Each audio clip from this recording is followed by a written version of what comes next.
Действительно ли Путин готов закончить войну и что нашептали Путину шаманы Монголии? Об этом не только говорим сегодня с ведущим Ходорковского лайв Сергеем Слоняном. Сергей, я вас рад приветствовать. Здравствуйте, рад вас видеть.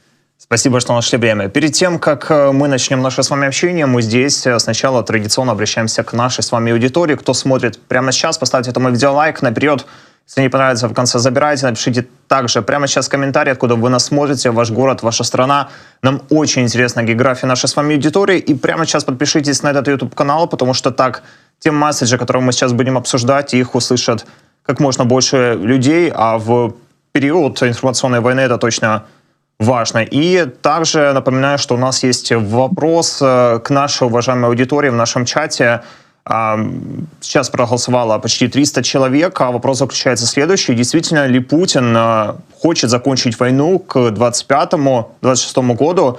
Проголосовало 300 людей, 40% считают, что да, и остальные уважают, что нет. Вот прямо сейчас проголосуйте, если вы не проголосовали. Интересно ваше мнение. И, Сергей, я предлагаю начать с очень интересных заявлений о том, что глава украинской разведки Кирилл Буданов заявил о том, что Путин готов закончить войну в конце 25-го, в начале 26-го года. На это повлияет как экономические проблемы, так и социальные в России. Сергей, хочу вас спросить, действительно ли Путин устал от войны и готов ее закончить, и что это будет означать для его режима и лично для Путина?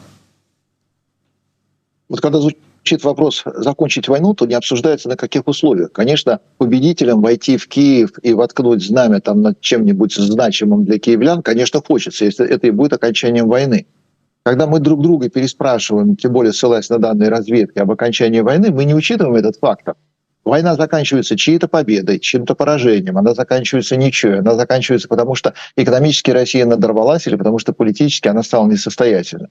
Если вот так пытаться напрямую ответить на вопрос, хочет или нет, но Путин на самом деле войну заканчивать не хочет. Он ее начал не для того, чтобы у этой войны были какие-то вот такие параметры явного совершенно теперь уже ускользнувшего от него варианта победы. Конечно, за 3 дня он бы очень хотел, он такой Георгий Победоносец, напал на соседнюю страну, решил там какие-то вопросы, как ему казалось, видимо, с фашизмом или еще с чем-то, и вот он победитель. И вот тогда война закончилась. И вот тут за 3 дня он показал свою силу. Россия по-прежнему мощная сверхдержава. Сейчас эта война, уже уйдя в затяжную фазу, она стала любимым развлечением. Каждое утро посмотреть на карту, поплавать в бассейне, там, искупаться в всяких там святых водах и поругать своих генералов. А что там у вас на войне? Эта война, она теперь вот для нас, для всех телевизор, мы смотрим по телевизору, там, кто Олимпиаду смотрит, кто какие-то развлекательные программы, кто смотрит какие-то еще другие. Путин свой телевизор, Путин смотрит войну. И эта война для него упоительна и интересна, и она делает его политиком. Потому что без этой войны он достаточно неудачливый диктатор, у которого в стране все рушится и все плохо. И если заниматься только внутренней политикой, то к нему огромное количество вопросов. И Советский Союз, он, в принципе, ведь создавался как страна, имеющая всегда внешнюю угрозу. Политика Советского Союза, государственность советская, она как правопреемник российской подразумевала не столько интересы внутри страны, сколько во внешней среде, когда нужно было быть жандармом Европы, когда нужно было наказывать всех вокруг, обязательно диктовать им свою волю и с кем-то воевать, воевать и воевать. И для Путина вот эта война, она не может быть прекращена. С какой стати она будет прекращена, если, во-первых, она оправдывает существование Путина, во-вторых, нынешнего по конфигурации государства, и, в-третьих, является любимым развлечением. И когда разведка приносит данные и говорит, что Путин не против, но дата какая-то очень странная. 25-26 год, то есть, например, еще 2 года Путин собирается повоевать, но при этом он хочет. То есть Путин в ближайшие 2 года будет продолжать хотеть мира, тем не менее продолжая войну. Такие разведданные довольно странные, очень уклончивые. И по сути мы видим, что вот эта война, высосанная из пальца, не имеющая никакой конкретной причины, она не может закончиться ввиду каких-то очень объективных обстоятельств, когда Россия иссякла, когда мировое сообщество наконец-то проснулось, или когда произошло что-то. Что бы ни происходило, санкции, Рамштайны, появление американского оружия в украинских боевых порядках, это никак не меняет ни Путина, ни его отношения к войне. И когда ставится вопрос, действительно ли Путин хочет закончить войну, нет, он ее не хочет. Есть ли факторы принуждения, способные заставить его захотеть прекратить войну? Сильных нет. Никакие международные усилия и никакие провалы российской армии не привели к тому, чтобы эту войну остановить. И на сегодня мы видим, что Россия в эту войну вовлеклась настолько, что оборонная промышленность прекрасно работает. Америка по-прежнему поставляет в Россию все необходимые детали и компоненты для оружия. Остальной мир помогает изо всех сил. Страны-посредники, в том числе очень приличные на вид. Страны-изгои со своей милитаризованной экономикой. То есть за Россию очень весомая часть на земном шаре. И политиков, и денег, и оборонных заводов. И в этой связи с чего бы заканчивать войну? Предпосылок нет. Путин счастлив. Украина погибает. Победа будет за Путиным. Ну, ему так кажется. 26-й год разведка ставит в качестве возможной даты окончания. Ни в коем случае. Война будет продолжаться и закончится по неизвестной причине, которой ни одна разведка мира не угадает. Сергей, давайте все-таки пофантазируем, если все-таки действительно Путин хочет или готов закончить войну, как кремлевские политтехнологи и лично Путин могут преподнести эту тему глубинному народу, ведь складывается впечатление, что россияне готовы воевать еще долго, и окончание войны не будет ли означать окончание Путина как диктатора? Именно в этом и есть самая главная опасность, потому что пока происходит очень вяленькое, в основном валютно-рублевое сплочение нации вокруг Путина ради войны, внешнего врага, угроз и НАТО. Все-таки обещали войну с НАТО, и вот она и случилась. Это Путина и легитимизирует во всех его действиях, и оправдывает, и поддерживает. Для него это важно, потому что народ, как ему кажется, конечно же, против всего плохого за все хорошее. Украина очень плохая, НАТО очень плохое, поэтому мы, конечно, вместе с Путиным. На самом деле, как именно люди относятся к Путину и к путинизму, мы видим по двум важным факторам проявления истинного отношения на примере Пригожина и Курской области, ушедшей сейчас полностью в юрисдикцию Украины. Местное население как на это среагировало? Местное население на это не среагировало никак. То есть вот те самые люди, которых нам предъявляют как сторонников путинизма, людей, оказывающих поддержку Путину и всячески потакающих его политике, на самом деле нету. Никто не за. Всем все это плевать. Ну, иногда бывает печально, когда у тебя танк чужой, например, через забор едет. А в остальных случаях по поведению людей, сопровождавших хлебом-солью Пригожинский марш, и нейтрально относящихся к входу вооруженных сил Украины в Курские пределы, мы видим, что истинное отношение народа совершенно наплевательское. Ему эта война неинтересна. Интересен губернатор, который зажал, гад такой, мою материальную помощь, обещанную Путиным в размере $10. Вот эти $10 мне сейчас были бы очень нужны. Или $100. Было бы вообще шикарно, хотя ущерба на гораздо большую сумму. То есть вот ситуация, когда Путин держит страну в повиновении, угрожая ей войной, врагом и необходимостью сплочения, это искусственная, полностью управляемая ситуация. Путин навязал этот способ взаимоотношений с обществом. Общество, которое абсолютно безразлично, что ему навязывает, оно с этим согласилось. Но до этого было рабовладение, сейчас путинизм. Какая разница? Главное, нас не трогать. И путинская власть и путинские способы управления страной основаны, конечно же, на войне и на милитаризации. Тем более сейчас внутри России вот проходит эта очень серьезная реформа, когда любой государственный институт или структура превращается в силовые. Там какой-то тихий Роспотребнадзор, который занимается обвешиванием людей на рынках, и то пошил себе форму, кителя, погоны, награды и иерархическую ступеньку. Всякие там взыскатели долгов, не коллекторы, а приставы, это специальная служба, у которой выслуга, бронежилеты, оружие и право стрелять по людям. То есть в России милитаризуется абсолютно все. Это способ управления страной. Вообще, по идее, сейчас детские сады будут тоже военными объектами, школы будут военными объектами, ПТУ будут военными объектами, а булочные будут там, соответственно, оборонными объектами, которые подлежат охране, и именно поэтому там будет тоже учет, контроль и порядок. Такой сталинский вариант, когда за всем и за каждым нужно надзирать. В мирной жизни надзирать за каждым человеком очень трудно. Ну и, во-вторых, нет такой задачи. С чего бы вдруг? В военных условиях это как раз полностью оправдывает существование этого государства. Это государство, оно абсолютно негодяйское. Это государство абсолютно бесчеловечное. Это государство, оно для того, чтобы третировать все население. В мирной жизни, тем более, когда люди богатые, состоятельные, здоровые, сильные, как их можно третировать? Чем? Очень тяжело. Они могут сдачи дать, они могут до чего-то додуматься, они могут начать как-то политически активно себя вести.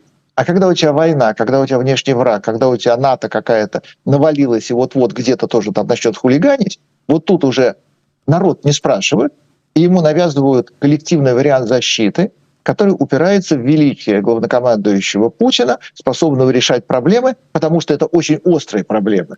Не до дискуссий, не до обсуждений. Я знаю правильный ответ, и этот правильный ответ – это танк. Поэтому все вперед на баррикады. И, конечно, этот способ управления страной – это единственное, что может предложить Путин. Потому что, конечно, никакого мирного сценария у него теперь не остается. В нулевых годах он был. Страна жила на нефтяной ренте. Страна не работала, страна перераспределяла чужое. Там, чужие автомобили, чужие роликсы, чужие айфоны. Покупала, продавала, спекулировала, но сама не производила. И нефтяных денег хватало. Больше такого не будет. У Путина других вариантов нет. Война ему необходима, но это не народная война. Сплотиться не получается. Отношение жителей Курской области к этой войне четко показало, что это война лично Путина, а отнюдь не народа. Из этого следует, что народа бояться не надо. И вот народ нейтрален, то есть народ не озлоблен на Путина. У народа к Путину претензий нет. У народа в любой ситуации к Путину есть просьбы. «О великий, о свет очей моих, о наместник Господа Бога на земле, приди и образуй губернатора Курской области, потому что он плохой, он не додал мне обещанные тобой $100». Вот, собственно, и все. То есть от корыта эти люди голову поднимают на очень небольшой угол обзора действительности. И если, наконец, война закончится, она закончится, конечно же, не победой. Нужно будет за победу выдать поражение. Как к этому отнесется общество? Никак оно к этому не отнесется. С точки зрения политтехнолога, конечно, нужно оправдываться. С точки зрения власти нужны какие-то очень легитимные и убедительные аргументы, объясняющие, что вот это и есть победа, и славься, славься, русский царь. А людям-то плевать. В России нет протеста, в России нет общества, в России нет общественного мнения. В России никто не задаст вопрос: Владимир Владимирович, а мы, кажется, проиграли? Ой, Владимир Владимирович, а что-то вдруг у нас в Курской области не стало, а заодно там Белгородской и Орловской. Владимир Владимирович, а вот что-то как-то жить мы стали хуже, а еще у меня соседа убило. То есть единственная реакция, которую можно будет заметить в обществе, когда война закончится, неважно на каких условиях, когда Путин в изумлении будет сидеть на стороне и думать: так, чем же ее дальше-то третировать? Каким же бичом нужно хлестать этих людей, чтобы они были покорны? У людей будет в качестве ответа и реакции на мирное время разочарование. Потому что заканчивается перспектива подзаработать на войне.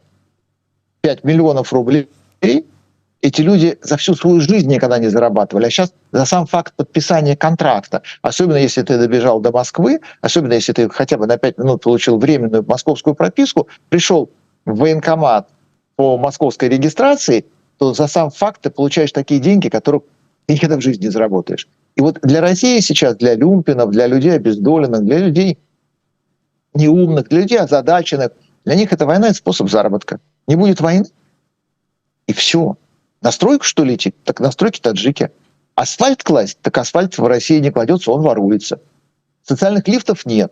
Возможность заработка была последняя. Раньше шабашники, раньше там кому-то дачи строили. Ну, было что копать, было что там, лес валить, было где подзаработать. Ну, в конце концов, опять-таки на торговле. Сейчас все Китай, какая торговля. И поэтому, когда по принуждению ли, по обстоятельствам ли, в силу ли воли своей Путин закончит войну. Для Путина это будет проблема под названием «Как дальше управлять этим стадом, этими людьми?», а для людей будет разочарование. Володь, а на чем подзаработать-то? Ну, денег-то как поднять? Что, может, кого другого убивать? Ну, давай не украинцев убивать будем. Пойдем, что ли, белорусов поубиваем. Ну, ты плати нам, а то мы уж тут хотим, у нас тут распланировано, у нас тут там заборчик покрасить, там печку новую положить, там машинку себе купить, наконец, там пару тепличек поставить. Володь, ну ты это обеспечь.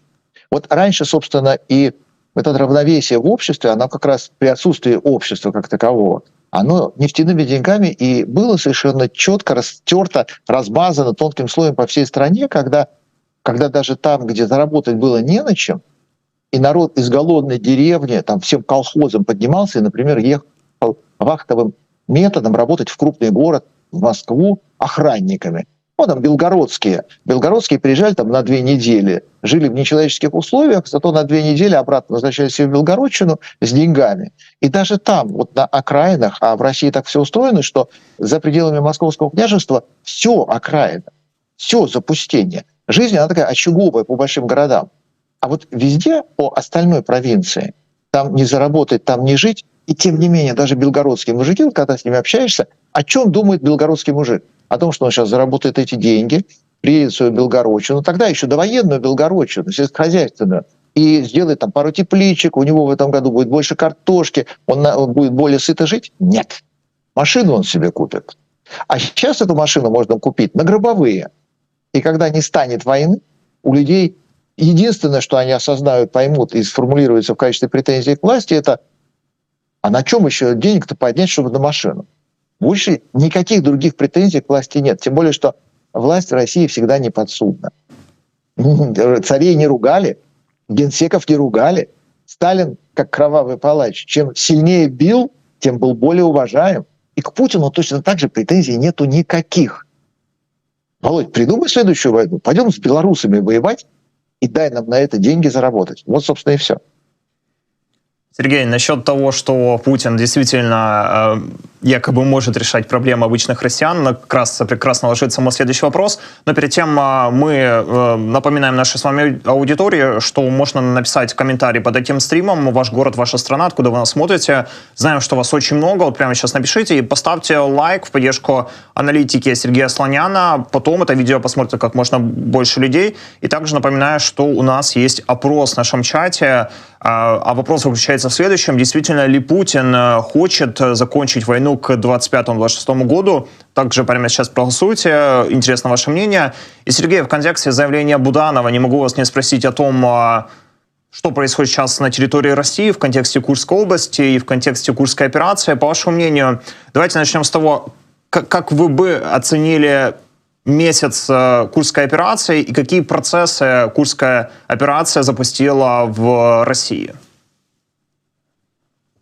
Самое главное последствие произошедшего в Курской области – это перемещение генералов вместе с письменными столами. Кто-то из них отъехал на зону или в СИЗО, кто-то поднялся в кабинет этажом выше. Страну это не затронуло. Глубинный народ среагировал на трагедию жителей Курской области, которые смешно называются словом «куряне», повышением цен на аренду недвижимости. Когда из деревень хлынул народ, первое, что их встретило, это ценник. Хочешь угол снять, так ты давай в 3 конца мне заплати. Ах, у тебя горе, так знаешь, я тоже не самый счастливый. И давай-ка ты все-таки своим горем оплати все мои издержки. Государственная система поддержки? Нет, декларирована, конечно, Путиным была. Слушайте, 10 тысяч рублей в России – это даже не насмешка. То есть 10 тысяч рублей можно перевести в батоны хлеба, получится ненадолго. Вот и все. И у людей четкое понимание, что они никому не нужны, что они выброшены из этой жизни, они не учитываются государством ни как объект заботы, ни как объект защиты. У вас там в Курской области, кажется, война, у вас там, кажется, враг пришел на Курскую землю. Так вы это, губернатору. А губернатор, у него задача лояльности, он больше ничего не умеет, он умеет затыкать. Он умеет затыкать дыры в коммунальном хозяйстве, затыкать голоса народу и сажать журналистов. Больше губернатор в России ничего не умеет. Он еще умеет воровать. Нету в России ни одного губернатора, не ворующего. Абсолютно все, что происходит с бюджетным финансированием, ремонт дорог, строительство жилья, жилищно-коммунальное хозяйство, медицина, это все идет через карман губернатора. Вот этим он и силен. И в Курской области для людей произошла трагедия. Для них 6 августа началась война. До 6 августа никакой войны у них в Курской области не было. Ну, подумаешь, наши самолетики куда-то летят, кажись, в Украину.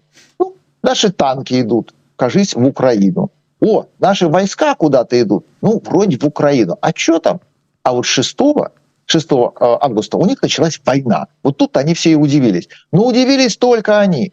Вся страна сказала: о, А что там в новостях? Что-то в Курской области. А еще что? Ну, что-то в Москве. Там разбомбили, там нефтеперерабатывающий завод в Капоте рванул. А еще что у нас? Ну, в Сибири там пару вагонов сошла с рельсов. А еще что у нас? А в Москве у нас фестиваль. А еще что у нас? А еще у нас подняли выплаты за подписание контракта на СВО. Все. Обычная рутина. Обычная жизнь. И Курская область, она показала, что король-то голый. Как-то неудобно было, но все и так об этом знали, что король голый. А армии опять нету. Но как-то было понятно, что ее нету. Ну, тем, кто, в принципе, способен понимать. То есть ничего нового. И самое главное, вот это вот хладнокровное отношение власти к произошедшему. Ей плевать на то, что у нее отобрали землю, ей плевать на то, что произошло с людьми, и у нее нет сил и желания, что бы то ни было с этим делать. И готовили контрнаступление целый месяц. А сейчас выходит, что, конечно, вы подготовили, оперативных резервов-то у вас нет, переломить-то ситуацию вы не можете, да только почему-то злой украинский враг вас опять обманул. Потому что вы его с одной стороны пытаетесь окружить, а он в этот момент почему-то окружает вас. То есть полная несостоятельность. Поэтому единственное последствие — это генеральские погоны. У кого-то звездочки померкли, у кого-то ярко вспыхнули. Страна, ну, просто в очередной раз приняла это как данность. То есть, оказывается, если враг вошел в русские земли, то так тому и быть, пусть забирает. Кемская волость не обеднеет. Армии нет, управления нет, есть только Путин. Святой и непогрешимый. Поэтому к нему иногда апеллируют, но только в случае денег. Никто никогда не говорит: Путин, войну заканчивай. Все говорят: Володь, а где мой червонец-то? Обещал, а я не получил. Сергей, также в немецкой прессе, в Шпигеле появляется информация о том, что Путин в Монголии мог советоваться с шаманами о войне в Украине. Диктатор РФ Путин во время недавнего визита в Монголию мог встречаться с местными шаманами, якобы консультироваться с ними по поводу войны против Украины, сообщает в колонке издания «Шпигель» российский писатель, журналист Михаил Зыгорь. Давно, честно, мы не говорили с вами о шаманах в контексте Путина. Вот как бы вы отреагировали на эту новость? Хотелось бы услышать ваши аналитики. И действительно ли, по вашему мнению, спустя 3 года большой войны Путин до сих пор верит в мистику, в шаманов и как-то привязывается к их ответам, к своим действиям в контексте войны? Вот до какой степени Западу плевать на Россию и на эту войну, до какой степени немцам без разницы, где Австрия, а где Австралия, как правильно пишется, Иран или Ирак, что поездку в Монголию, на которую им тоже абсолютно плевать, они без разбору превращают в возможность пообщаться с шаманами. Для того, чтобы Путин в Улан-Баторе пообщался с шаманами, для этого туда нужно завести откуда-нибудь шамана. Потому что Монголия — страна не языческая. Шаманы — это чуть дальше по географии. А вот здесь шаманов нет. Монголия — страна ламаистская. Ламаизм — это ветвь буддизма. Там нет шаманов. Там есть поклонение духам, но к этим духам не прилагаются шаманы. И есть по всей Монголии такие специальные каменные места, которые называются обо. И в этих обо обычно, ну, либо какой-нибудь обломок святого лежит, что-нибудь как похожее на мощи из православия взятые, либо подношение, то есть такой способ общения с Ярилой, который у монголов тоже носит несколько иной статус. Но нету вот того самого человека с бубном, который является шаманом, и с которым можно о чем-то поговорить. Можно зайти в ламаистский храм и там пообщаться с ламами. Ламы, ребята специфические, они несколько отличаются от своих тибетских коллег. У них другое миропонимание, и у них, в принципе, другая религия. Но немцам-то откуда об этом знать? Они эту Монголию на карте увидели вот только сейчас. До этого они даже не знали, в какой части света ее искать. Но раз Путин полетел в Монголию, журнал «Шпигель» открыл Википедию, сказал: «О, мама, Монголия!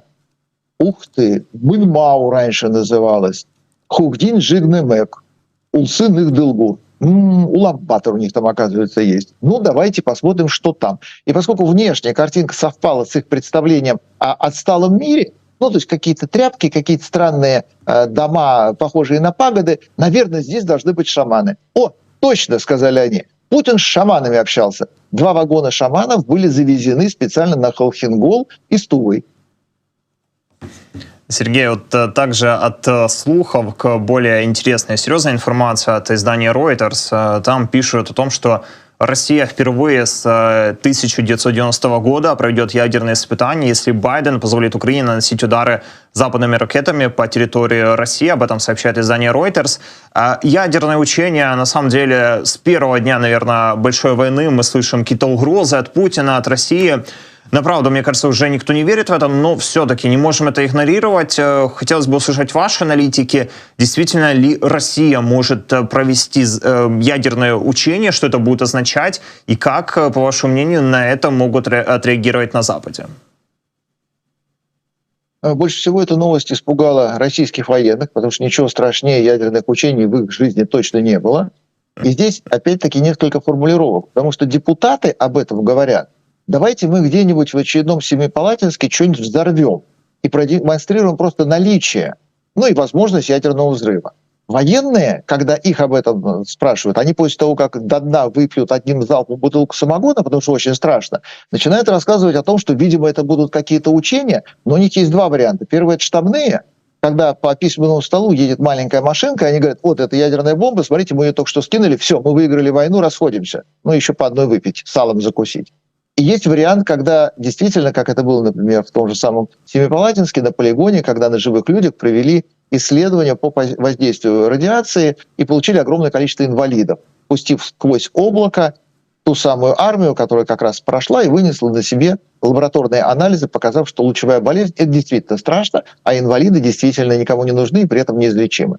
Что именно подразумевается, никто не знает, потому что никто всерьез не обдумывает этот вариант. Но когда нужно как-то дальше сказать, ну, поднимая градус риторики, значит, красные линии, 2 года про красные линии, там, Медведев что-то такое рассказывал, там, передвигал эти красные линии, таскал, там, потом сдавал химчистку, отстирывал, после этого они сияли заново, но, опять-таки, они были многократно затоптаны и как-то уже не впечатляют в принципе никого. Ну, что остается? Ну, тогда мы точно бахнем бомбу. А вот это, если предположить, что на самом деле хоть как-то серьезно обсуждается, это катастрофа. Потому что армия как раз знает, что не взлетит, не сработает, и для них даже непонятно, что хуже. Когда оно не рвануло или когда оно все-таки рвануло. Вероятность того, что оно рванет, близка к нулю. Потому что очень давно не работает. Знаете как, дедушка, конечно, уважаемый импотент. И он, конечно, о своих подвигах рассказывает и о том, что он был ядерный в юности. Все колхозные барышни по сию пору с содроганием вспоминают. Но с тех пор дедушку по этому назначению мало кто использовал. А дедушка на заваленке тихо отрухлявился, засох, мумифицировался и превратился скорее в трафарет на фоне забора, чем в реальную силу. Хотя раньше дедушка был такой, что прям аж все, если надо, в ужасе в обе стороны, кто прибегал, кто убегал. Вот у России, у нее ядерная доктрина, она точно такая же. Да мы тут сейчас, наследием наших предков, оружием 60-х годов, которым мы не то что не пользовались, мы даже не помним, как мы его толком хранили. Что-то мы закопали, что-то подсоединили, что-то у нас заржавело. Кажется, что-то мы куда-то перевезли и где-то опять перепрятали. И вот это все сейчас нужно достать, и в России нету в армии ни одного человека, который знает, как с этим обращаться. В теории это командир дивизии, он сейчас построит личный состав. А лейтенант Иванов, ну-ка быстро. Никто не знает, как это, что это. У всех зачеты, у всех допуски, все специалисты первого класса, у некоторых даже тут буковка М. Это мастер. Никто не знает, как это работает. Что с этим делать? А работает ли оно вообще? И вот если где-нибудь там какой-нибудь Медведев очередной раз со своими красными линиями, отстиранными в химчистке, скажет: все, теперь точно, Путин кивнет головой, и Генштаб получит приказ, все чего-то поймут и прибегут исполнять, но у них ничего не получится. Раз ничего не получится, два ничего не получится. А весь мир наблюдает, говорит: смотрите-ка, а что русские делают? Русские примус привезли, сейчас будут фитиль поджигать. У них там ядерная боеголовка на опушке закопана. Сейчас они вспомнят, с какой стороны фитиль, где казенная часть, где боевая. Сейчас, наверное, у них получится. Не получилось, не угадали. Давайте еще раз. Вот это все как раз не удастся скрыть. Это все как раз будет на уровне утечки. И самое главное, это будет сопровождаться не только утечкой, но и недоумением исполнителей. Потому что они все будут везде писать, что «а у нас сегодня, вы гляньте, что было. Ой, бабоньки, вы посмотрите, как у нас в колхозе утро началось». И когда Генштаб все-таки с 5-й попытки скажет «взорвать ядерную бомбу», вот тут начнется самое страшное. Во-первых, опять-таки, потому что она не взорвется, а потом в какой-то момент где-то что-то произойдет. И в России никто никогда не бывает готов ни к любому действию, ни к любому экспромту, ни к каким последствиям. То есть Россия, которая нарывалась на войну, оказалась к войне не готова. Причем Россия к войне не готова к любой, всегда готовясь к ней. Что там к русско-японской России была не готова, что к Первой мировой России была не готова, что ко Второй мировой России была не готова, что к Афганистану, в который она вошла, она была не готова, что к Сирии, в которую она вошла, она была не готова, что к Чечне, в которую она вошла, она была не готова, что в Украину, в которую она вошла, она была не готова. И на этом фоне предположить себе, знаете, у русских ядерный потенциал — это совершенно другие люди, это совершенно другие технологии, это совершенно другой уровень. Там такие без страха и упрека специалисты. То есть нигде нет. Все закончились. Воевать никто не умеет. Любой генерал — бревно бревно, полено поленом. А там, знаете, там все генералы умные.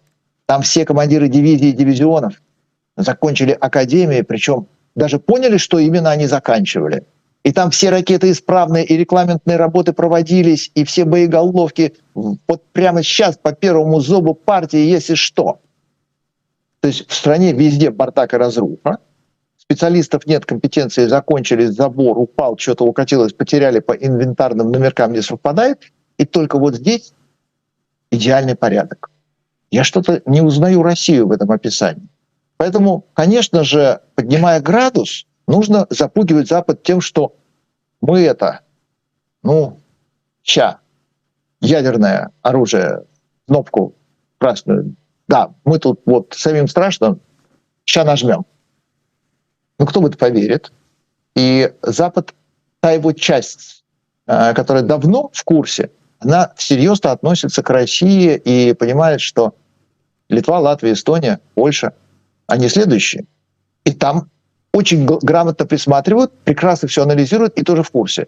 Остальные, которые считают, что по Монголии шаманы бегают, нужно просто поговорить с ними, они, конечно же, не в курсе, и они на всякий случай могут тоже испугаться.